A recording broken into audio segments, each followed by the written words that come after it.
Oh hello, and welcome to the video that's going to prove itself obsolete in about 2 weeks time. That's right, once again it is time to talk about the movies that I think will win the Oscars and what I think should win the Oscars, because those are very different things. A couple different guidelines before we start. One, I haven't seen all the Oscar nominated movies. I've tried. It's impossible for me to watch all of them. I just don't have access to all of them. So I've watched most of the important ones. Some of them I haven't seen, but you know what? Deal with it.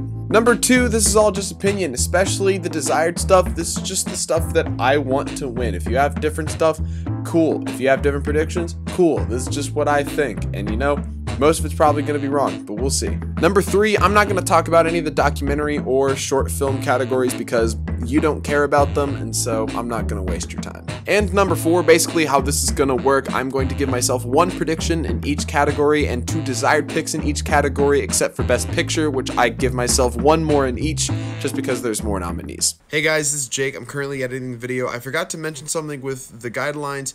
And that's that when it comes to the final percentage of like what I got right, I always want a higher percentage for my desired picks than my predictions. I would always prefer what I want to win to end up winning over what I think is going to win. And it never happens where my desired picks has a higher percentage than the predictions, but one can always dream. Okay, I think that's everything. Let's jump into our first category. For Best Makeup and Hairstyling, I think this is a pretty clear-cut choice. I think Ma Rainey's Black Bottom is going to take this. It was just really, really great, and I also think that's my desired pick as well. There's not really anything that I would want on top of that. I just thought the makeup and hairstyling really fit the film well, so yeah, that's really all I got. For Best Original Song, prediction-wise, I think Speak Now from One Night in Miami is going to ultimately end up taking this one. Now, Yossi did win at the Golden Globes, which means that definitely could sneak in. And that's one of my desired picks. I thought it was a really beautiful song. My other one is Husavik from Eurovision, which has absolutely no chance whatsoever. But just what I'm feeling right now and my gut is going to win. I think Speak Now from One Night in Miami is going to end up taking it. For Best Original Score, Soul is the biggest frontrunner in this category, and if this doesn't win, I am actually going to throw something. I thought this was one of the most beautiful scores of the year. It is obviously one of my desired picks. My other desired pick for this would be Minari. I thought that was just a beautiful score, and I'll talk about that film a little bit more later in the video, but I thought those two scores were brilliant. I thought most of the scores that were nominated were awesome. I actually thought they were all really good, but those were my two favorites. But Soul is absolutely taking this thing. Take it to the bank. That's what's winning. For Best Sound, if Sound of Metal does not win this, I'm gonna cry. I'm telling you, if the movie The Sound of Metal doesn't win the Sound Award, something's wrong. And you know you're in for a wild ride for the rest of the Oscars, because I mean, Sound of Metal was one of my favorite movies of the year, so obviously this is what I want to win. I think it should win. I think it's going to win. It's going to win, period. Like, I don't even have to say I hope it wins or I think it's going to. It's going to win. It's got sound in the title. Like, what more could you ask for? That is a clear-cut sign this is going to win. For costume design, I am also going to go Ma Rainey's Black Bottom for my prediction. I'm also going to go with it for my desired pick. I just thought, like I said earlier, it fit the film really well, and they were my favorites. I thought Emma's costumes were actually pretty good too. You know, the Oscars love their period pieces, especially with the makeup and hairstyling and then the costumes. But Ma Rainey was just the one that captured that perfectly. So, yeah, that's what I'm going to go with. For Best Visual Effects, now this one's kind of been a two-horse race. This has been between Tenet and The Midnight Sky.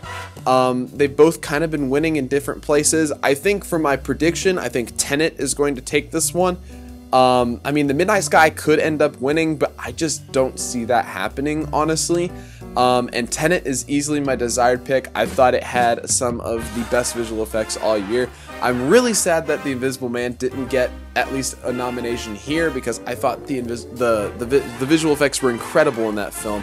But Tenet is definitely right there with it. It had incredible effects, just the way that it used the effects to tell the story, I think were really, really cool. So I'm gonna go with Tenet both ways. For best cinematography, I think Nomadland is going to take this one. I'm going to say this a few more times in the video, but Nomadland is the movie to beat this year. It is the clear frontrunner for best picture, for best director, and we'll talk about that more when we talk about those categories. But best cinematography, I think it's got it pretty locked down. Like I said, it's just the movie to beat this year, and I thought the cinematography was really great. That's definitely one of my desired picks. My other desired pick is Mank. I always love how David Fincher's films look, especially Mank. Mank was just gorgeous, just the way that it was shot. It was absolutely great, so I wouldn't be mad if that won, but I think Nomadland is going to take this one. Easy. For best film editing, now, I wasn't sure which one to go with early on when the nominations were announced, and Sound of Metal has kind of made its way in there. Like, I've been really shocked to see it kind of become the front runner in this. So I am actually going to pick Sound of Metal for best editing. It's kind of weird that editing's kind of become a sound award at this point. If you look at the past few years of the best editing movies, you'll see that it a lot of the times corresponds with one of the sound awards. And now the sound awards are combined, so it's just best sound. But I think Sound of Metal is going to take this one, and so I'm very happy about that. That's one of my desired picks. Obviously, like I said, I love Sound of Metal. I thought the editing was awesome. My other desired pick is The Father. I think the way they used the editing for the storytelling in The Father was awesome, and so I would love for that to get some love, but like I said, it's becoming more of a sound award, and so with that, I have to go Sound of Metal. For best production design, I think Mank is going to take this one. I mean, it's a period piece about Hollywood. Obviously, it's going to win. And honestly, I loved the production design for Mank. It's one of my desired picks. I think the way that they captured 30s Hollywood was awesome. My other desired pick is going to be Tenet. I just thought it was really, really cool. I thought Tenet was a really cool movie. But I think Mank is the clear front runner here. I mean, they love their Hollywood period pieces, and so Mank is the clear front runner in that regard. For best animated feature, Soul is so clearly winning this award, like it's not even funny. Like, Soul is winning this award, and there's not a shred of doubt in my mind that it's gonna win. Now, Wolfwalkers has been getting a little bit of attention on Twitter and some other online spaces. It's not beating Soul. I don't see how it could possibly beat Soul. And of course, that's my desired pick. I also really loved Onward. If Onward ended up winning somehow, I wouldn't be mad that it won. I'd be more mad that Soul lost because I liked Soul a lot more. But yeah, if Soul is winning, I don't have to worry about that at all because Soul's winning. And if Soul loses, this is not going to age well. For best international film, I think Another Round is going to take this one. It's been winning in all the other major awards, and so I think that one has the best shot of winning. And also, I think that's my desired pick as well. I just thought it was a fantastic film. It's a really, really interesting story. If you've got Hulu, check it out. It's worth it. Now we get into some of the big ones. Best adapted screenplay. I think Nomadland's gonna take this one. Like I said, Nomadland, I just think is the movie to beat this year, and so I don't see anything else beating it this year. I just don't. I will also say Nomadland is one of my desired picks. I thought it was a beautiful film. I thought the script was fantastic. My other desired pick is The Father. I thought the way that they brought the stage play and made it into a film, a story that could only be told through the cinematic lens, I thought was absolutely awesome. Just the way, especially that they used editing, like I said earlier, to tell that story.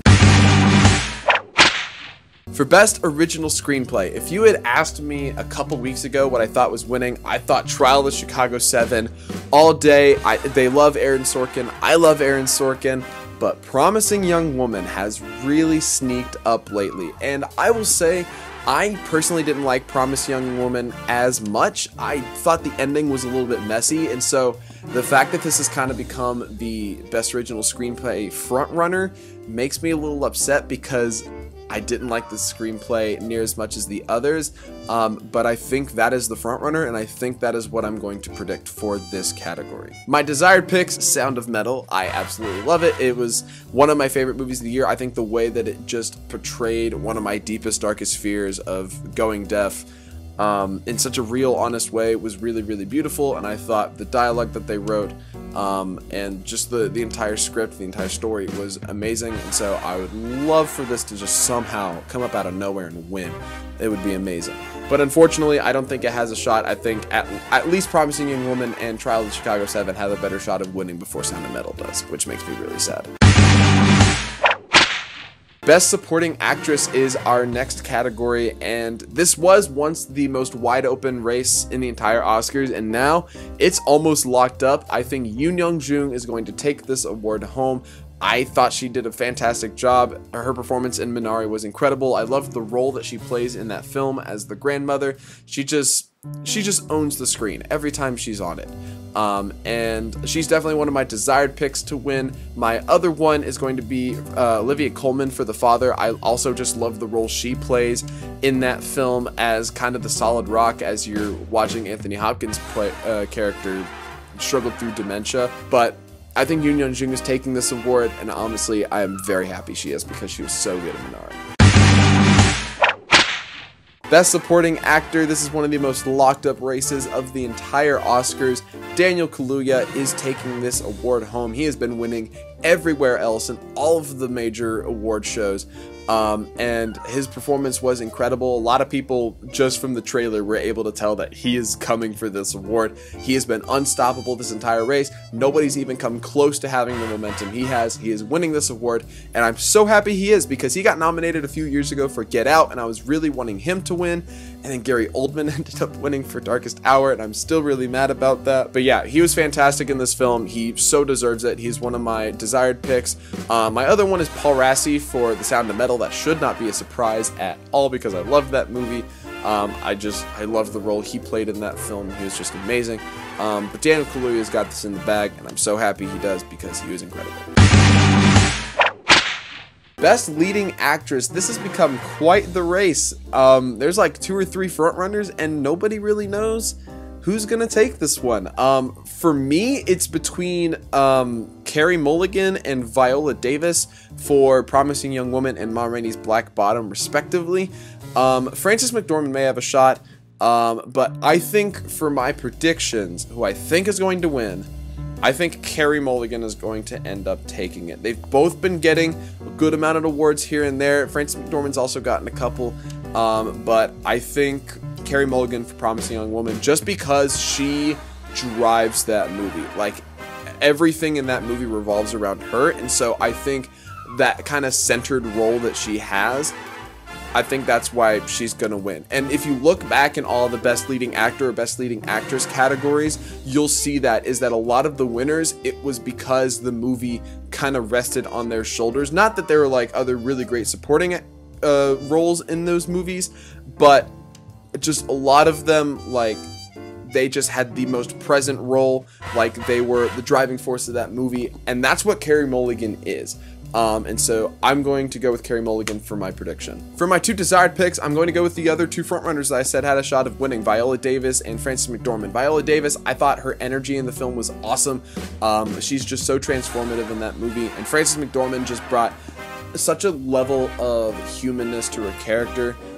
She was just amazing. I just loved watching her in Nomadland. But like I said, I think ultimately Carey Mulligan is going to take this. I thought her performance was great, and so I don't mind that win at all.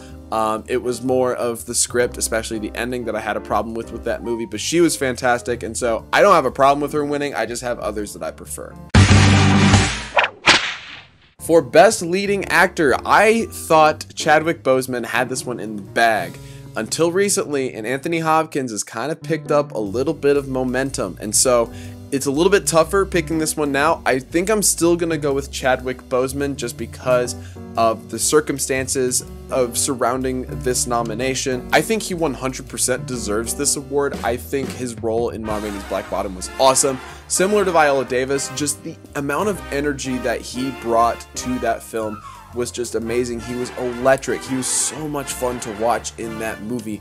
And he's just brilliant in that movie. And so I definitely don't mind him winning. He's incredible.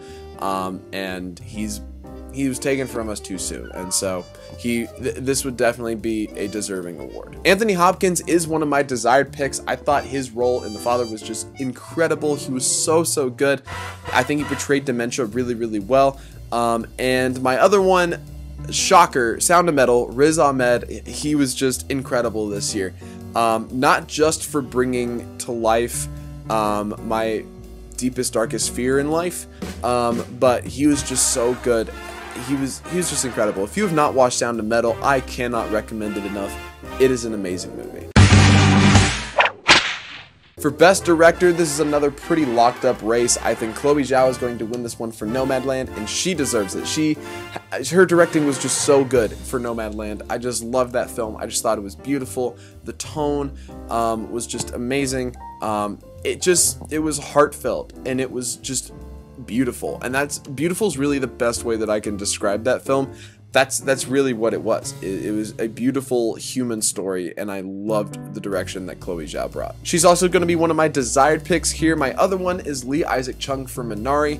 I think Minari also is just so beautiful and touching and heartwarming, and Lee Isaac Chung's directing is a huge part of that. Just the way that he balances the tone of like the comedic family dynamic and the dramatic family dynamic. He balances that perfectly with his directing.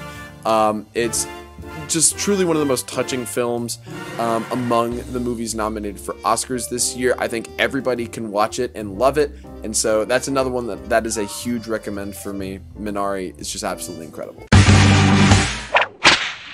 And we've made it to the big one, Best Picture. We have some really good nominees. Like last year, I wouldn't be terribly mad about any of these films winning. I thought they were all pretty good for the most part.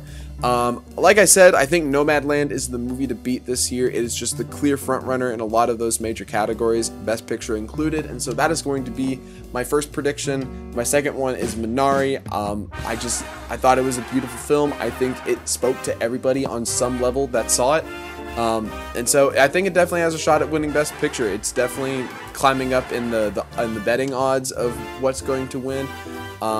And I think it has a genuine shot, but I think Nomadland is the movie to beat this year. I don't think many other movies stand a chance. For my three desired picks, they're all three movies that I've talked about already in depth, but Sound of Metal, obviously one of my favorites of the year. It was just beautiful. It hit me hard emotionally, but I thought it was a beautiful story. Minari is going to be my second one. Again, just a beautifully touching, heartwarming film. And third, The Father. I just thought it was an absolutely gorgeous film. I thought it was so well put together. Anthony Hopkins is just so brilliant in that movie, and he just really carries that movie on his back. He is just absolutely incredible in the film, and it makes it what it is. So those are my three desired picks, but I think Nomadland is probably going to win Best Picture, and I'm very happy that it is because it was a beautiful film. I think those three movies were better. That's really all it is. And there you have it. Those are my predictions and desired picks for the 2021 Oscars. Tell me your favorite movie that was nominated for an Oscar this year down in the comments below. If you want to check out my reaction video to hearing the nominees, you can check that down in the description. I've also started creating stuff on TikTok recently, which is why I haven't made a whole lot of stuff here on YouTube. So if you want to check that out, I'm doing stuff almost every day on TikTok, and I'm having a lot of fun with it. So that link is down in the description below, or just search Jake the Movie Guy. You'll find me pretty easy. Also, like last year, I will be doing an Oscars live stream. That is April 25th, a Sunday night. If you want to watch the Oscars with somebody who's seen most of the movies, come hang out with me. I'd love to just chat with you the whole time. I'm also going to have a few people over, so you'll get to meet some of my friends and just watch the Oscars with us and hang out. It's going to be a fun time. So join in the live stream. You'll be able to find it here the day of, so be sure and be there if you want to watch it with me. It's going to be fun. Alrighty, that's all I got for you guys. Thank you guys so much for watching. Hope you guys have a great day. Follow me on TikTok, and I'll see you guys later.